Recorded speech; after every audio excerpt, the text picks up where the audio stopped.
The people of this nation have spoken. They've delivered us a clear victory, a convincing victory, a victory for we the people. We've won with the most votes ever cast for a presidential ticket in the history of the nation. 74 million.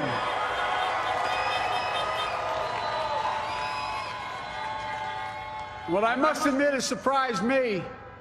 Tonight, we're seeing all over this nation, all cities and all parts of the country, indeed across the world, an outpouring of joy, of hope, renewed faith in tomorrow, bring a better day. And I'm humbled by the trust and confidence you've placed in me. I pledge to be a president who seeks not to divide, but unify, who doesn't see red states and blue states, only sees the United States. And work with all my heart, with the confidence of the whole people, to win the confidence of all of you. And for that is what America, I believe, is about. It's about people. And that's what our administration will be all about.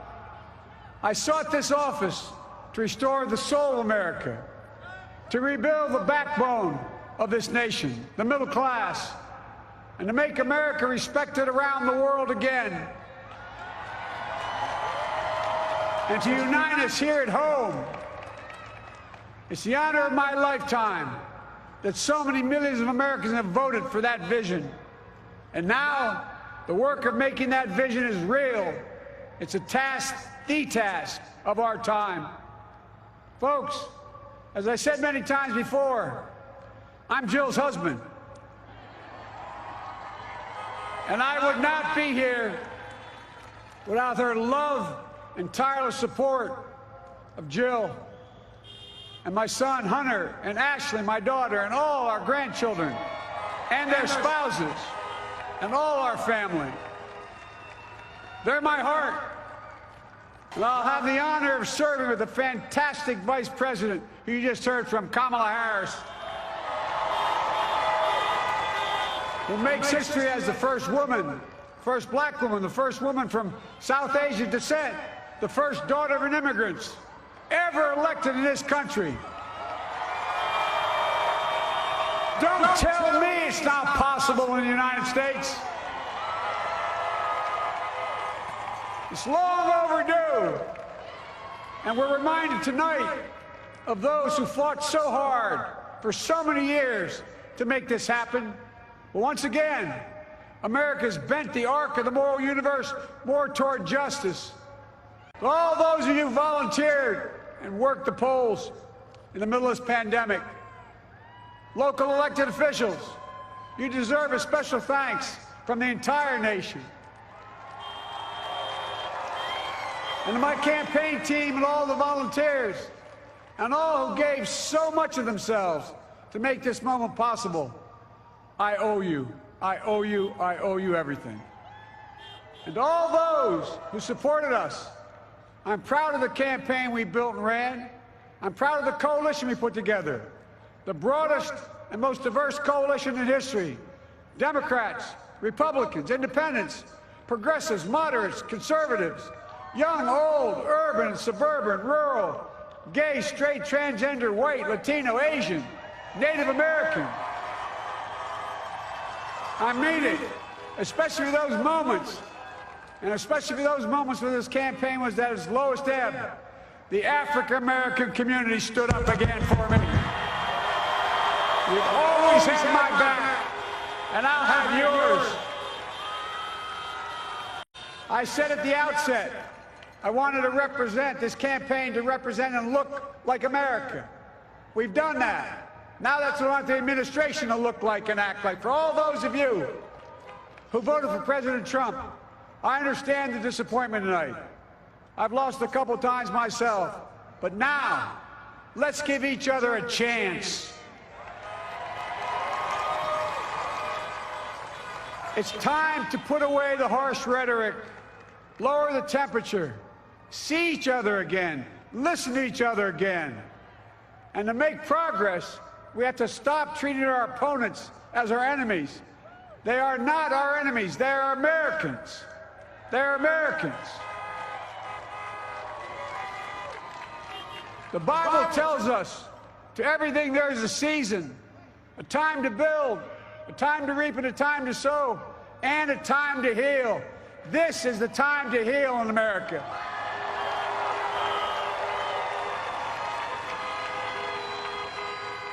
Now this campaign is over. What is the will of the people? What is our mandate? I believe it's this. Americans have called upon us to marshal the forces of decency, the forces of fairness, to marshal the forces of science, and the forces of hope in the great battles of our time. The battle to control the virus, the battle to build prosperity, the battle to secure your family's health care, the battle to achieve racial justice and root out systemic racism in this country, and the battle to save our planet by getting climate under control, the battle to restore decency, defend democracy, and give everybody in this country a fair shot. That's all they're asking for, a fair shot. Folks, our work begins with getting COVID under control. We cannot repair the economy, restore our vitality, or relish life's most precious moments, hugging our grandchildren, our children, our birthdays, weddings, graduations, all the moments that matter most to us, until we get it under control.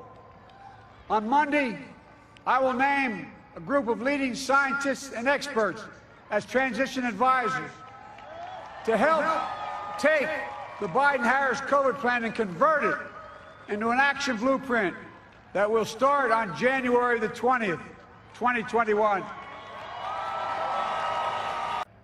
Folks, I'm a proud Democrat, but I will govern as an American president. I'll work as hard for those who didn't vote for me as those who did.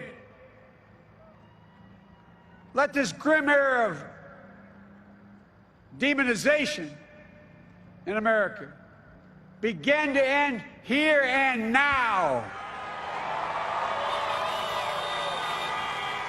The American story is about slow yet steadily widening the opportunities in America.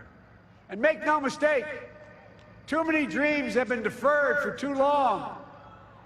We must make the promises of the country real for everybody, no matter their race, their ethnicity, their faith, their identity, or their disability. Folks, America has always been shaped by inflection points, by moments in time where we've made hard decisions about who we are and what we want to be. Lincoln in 1860, coming to save the Union. FDR in 1932, promising a beleaguered country a new deal. JFK in 1960, pledging a new frontier. And 12 years ago, when Barack Obama made history, he told us, yes, we can. Tonight, the whole world is watching America. And I believe at our best, America is a beacon for the globe. We will lead not only by the example of our power, but by the power of our example. I've always believed, many of you heard me say it, I've always believed we can define America in one word: possibilities. That, in America, everyone should be given an opportunity to go as far as their dreams and God-given ability will take them. You see, I believe in the possibilities of this country. We're always looking ahead to an America that's freer and more just, ahead to an America that creates jobs with dignity and respect, ahead of America that cures diseases like cancer and Alzheimer's, ahead to an America that never leaves anyone behind. A head of America that never gives up, never gives in. This is a great nation. It's always been a bad bet to bet against America. We're a good people.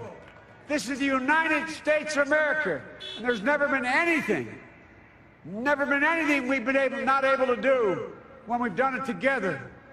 Folks, in the last days of the campaign, I began thinking about a hymn that means a lot to me and my family, particularly my deceased son, Bo. It captures the faith that sustains me and which I believe sustains America. And I hope it can provide some comfort and solace to 230,000 Americans who've lost a loved one to this terrible virus this year. My heart goes out to each and every one of you. Hopefully this hymn gives you solace as well. And it goes like this.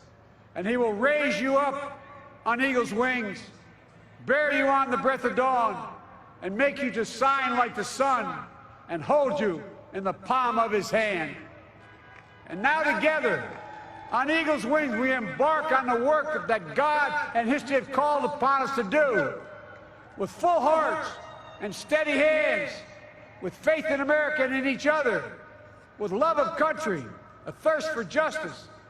Let us be the nation that we know we can be, a nation united, a nation strengthened, a nation healed, the United States of America. Ladies and gentlemen, there's never been anything we've tried we've not been able to do.